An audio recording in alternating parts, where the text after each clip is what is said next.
قل أعوذ برب الناس ملك الناس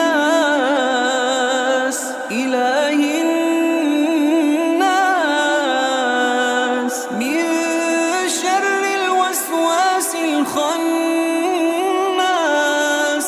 الذي يوسوس في صدور الناس من الجنة والناس.